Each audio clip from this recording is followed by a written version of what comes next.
The romance in Star Wars Episode II is an incredibly clumsy romance, having music by John Williams more grand and epic than the emotions of the moment merit them to be. However, as much as people like to think that this is the one part that couldn't be repaired in the prequels, I can't listen to a line like this.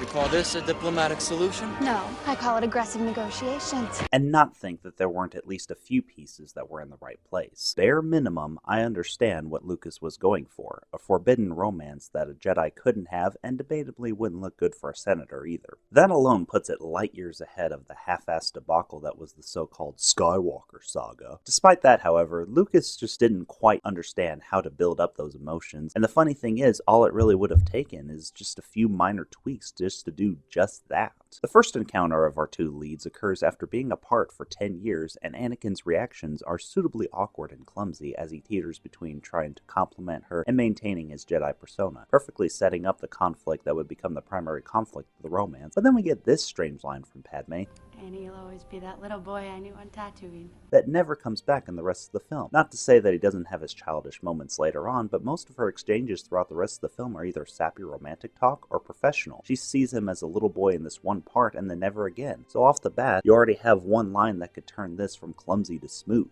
After Padmé nearly gets attacked by an assassin, we get some exchanges from the real strong romance going on in this movie. I don't mind flying, but what you're doing is suicide! Anakin escorts Padmé to her home planet of Naboo, where most of the romantic scenes end up occurring. One exchange that actually works really well is this part where they're talking with this council in Naboo about where to keep Padmé. One of the members asks for Anakin's advice. Padmé tries to degrade him as a Padawan, which as much grief as Hayden's given, I'm starting to notice a ton of the strange out-of-nowhere lines are coming from Portman. Padmé suggests the lake country of the planet, and Anakin snaps a little, trying to elevate himself as the macho leader. Then Padmé reminds him that they're there because she knows this planet like the back of her hand, and Anakin does the one thing that any bad boyfriend would have too much ego to do. He backs down. See what I mean? There's a few little nuggets of understanding of how great romance works. Unfortunately, that nugget gets crushed by the next scene they have together, which is undoubtedly the worst scene and the one that destroys the romance altogether for most people. It starts with them getting off a boat into their new place where they look out onto the lake as Padmé talks about her childhood experiences of coming out to the lake for school retreats, swimming out to the islands, laying on the sand, and guessing the names of the birds singing. The missed opportunity for a striking emotional moment is the fact that Anakin never got to have a childhood experience like that because he was a slave out on Tatooine. He could have said something like, "Naming birds? That sounds a little silly, don't you think?" And then she could have said, "Well, I mean, come on, you were a child once." And then he could have said, "Not like that. When you're a slave, all you're allowed to think about is work." He would get sad, she would hug him to try to comfort him, and that would have been the start of their emotional connection without pushing something like the first kiss after talking about something ridiculous like sand, "You son of a Jawa." Not only is that some ridiculously awful buildup, I mean, she's talking about a fond childhood memory and he's basically pouncing on something she liked about it, but this has got to be the most forced on-screen kiss I've ever seen, including that. Even Portman has a look that says, "What the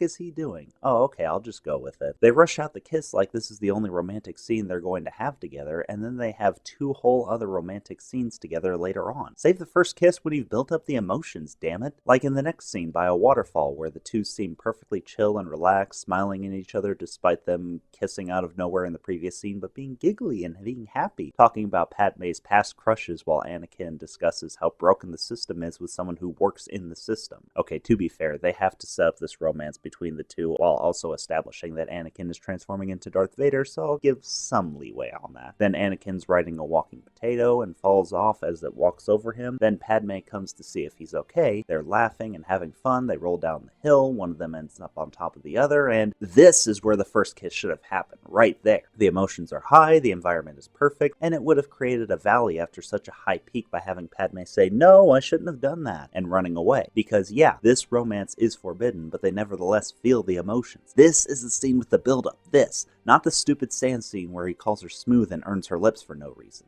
God, what a missed opportunity. Then things get a little clumsy again in the next scene where they're having what looks like a vegan dinner back at their palace. Anakin cuts a piece of Padmé's fruit and uses the Force to bring it back over to her fork. She's smiling, she thinks it's cute, and then it just cuts to the next scene where they're by a fireplace talking about their burning passion for one another. I don't have too huge of a problem with this scene apart from it essentially being melodrama, which there's already a lot of, but we'll get to that in a second. But the transition could have been handled better. Anakin sees Padmé smiling, he gets sad that he can't be with her, so he walks away to the fireplace fireplace, maybe using the Force somehow to start it or something. She comes in and asks him what's wrong, and then they start the conversation. Just cutting to it when the emotions are high there and the emotions are devastated here just comes off as too jarring. If all these scenes could have been repaired, every scene following that would have worked much, much better. Maybe not perfect, but better. This exchange where they remind themselves that even though they agree that their lives would be destroyed if they fell in love, but their lives are about to be destroyed anyway. The part where Padmé falls off the ship and Anakin has to choose between going back to rescue her and chasing after Count Dooku, and Obi-Wan has to knock him back into his senses. And this wedding scene, all of them only suffer from the problem that they don't have as much emotional weight to them because Lucas failed to properly establish the emotions in the first place. But if he did properly build up those emotions, they would have been just as great as John Williams' score suggested.